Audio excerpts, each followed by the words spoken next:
নমস্কার, ঋতুপর্ণার রান্নাঘরে সবাইকে স্বাগত। আজকে আমি আপনাদেরকে রান্না করে দেখাবো আলু এবং ছানা দিয়ে একটি রেসিপি, যেটা ভাত ও রুটি দুটোর সঙ্গেই পরিবেশন করা যায়। তবে রুটি বা পরোটার সঙ্গে খেতে এই রেসিপিটা বেশি ভালো লাগে। চলুন তাহলে রেসিপিটি প্রথম থেকে দেখে নিই। এখানে আমি একটা কড়াই বসিয়ে দিয়েছি, গ্যাসের ফ্লেমটা অন করে দিয়েছি। এবার কড়াইটা একটু গরম হলে এর মধ্যে দিয়ে দিলাম সর্ষের তেল।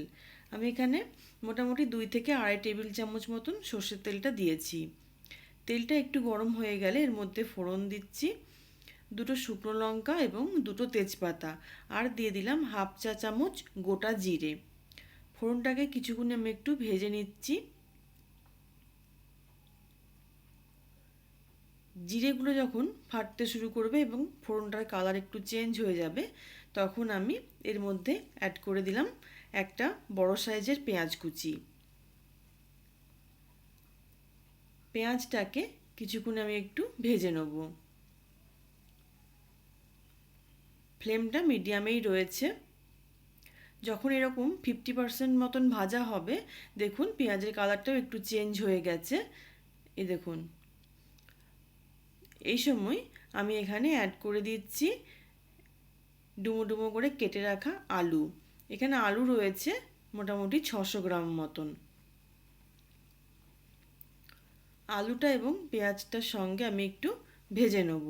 মোটামুটি 2 মিনিট মতন আমি এটাকে মিডিয়াম টু লো ফ্লেমে রেখে একটু ভেজে নিচ্ছি।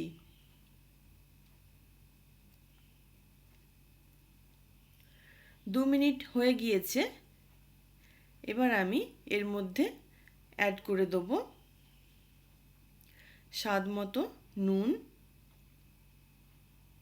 1/2 চা চামচ হলুদ গুঁড়ো, 1/2 চা চামচ জিরের গুঁড়ো, আর এখানে দিয়ে দিলাম একটা মাঝারি সাইজের টমেটো কুচি।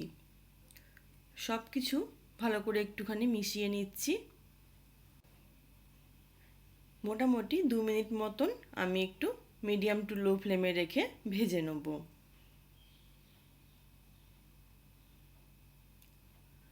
2 মিনিট হয়ে গিয়েছে।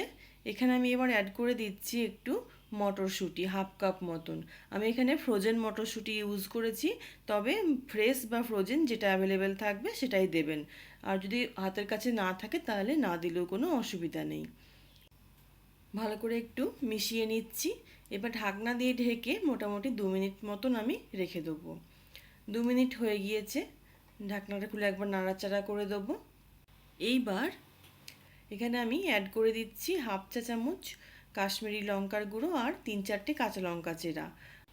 আমি এখানে কাশ্মীরি লঙ্কার গুঁড়োটা কালারের জন্য ইউজ করলাম, আর ঝালের জন্য কাঁচা লঙ্কা চেরাটা ইউজ করলাম। তবে নিজেদের ঝালের স্বাদ অনুযায়ী এখানে লঙ্কাটা ইউজ করতে হবে। আবারও ঢাকা দিয়ে আমি এটাকে একটু ভেজে নেব।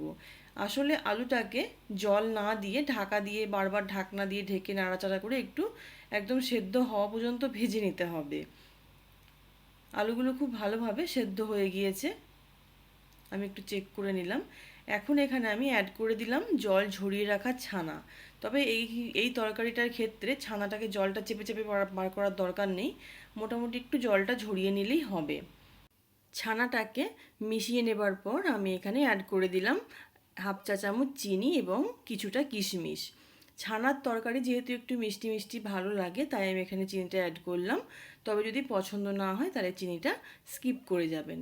আবারও একটু ভালো করে আমি মিশিয়ে নিচ্ছি চিনিগুলোর সঙ্গে। কিশমিশটা এখানে চেষ্টা করবেন দেবার, তাহলে পরে খেতে ভালো লাগবে। যখন রুটি বা ভাত দিয়ে খাবেন মুখে পড়বে, তখন কিন্তু ভালো লাগবে। এবার আমি ঢাকা দিয়ে মোটামুটি 2 মিনিটের জন্য রেখে দিয়েছিলাম লো ফ্লেমে। ঢাকনাটা খুলে দেখছি, দেখুন একটু জল ছেড়ে দিয়েছে ছানা থেকে। আবারও একটু ভালো করে মিশিয়ে নিচ্ছি। চিনিটাও গলে গিয়েছে এবং তরকারির সঙ্গে খুব ভালো মতন মিশে গিয়েছে। একটু নাড়াচাড়া করে নেবার পর এখানে আমি অ্যাড করে দিলাম 1/2 চা চামচ গরম মশলার গুঁড়ো। গরম মশলার গুঁড়োটাকেও আমি একটু ভালো করে মিশিয়ে নিচ্ছি। মেশানো হয়ে গেলে এটাকে ঢাকনা দিয়ে ঢেকে আরও 1 মিনিটের জন্য লো ফ্লেমে রেখে দেবো। 1 মিনিট হয়ে গিয়েছে, ঢাকনাটা খুলে আমি দেখছি।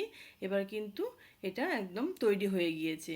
এবার গ্যাসের ফ্লেমটা বন্ধ করে দিয়ে এবং একটা ঢাকনা দিয়ে ঢেকে মোটামুটি 5-7 মিনিট স্ট্যান্ডিং টাইমে রাখলে এটা সার্ভ করার জন্য একদম রেডি।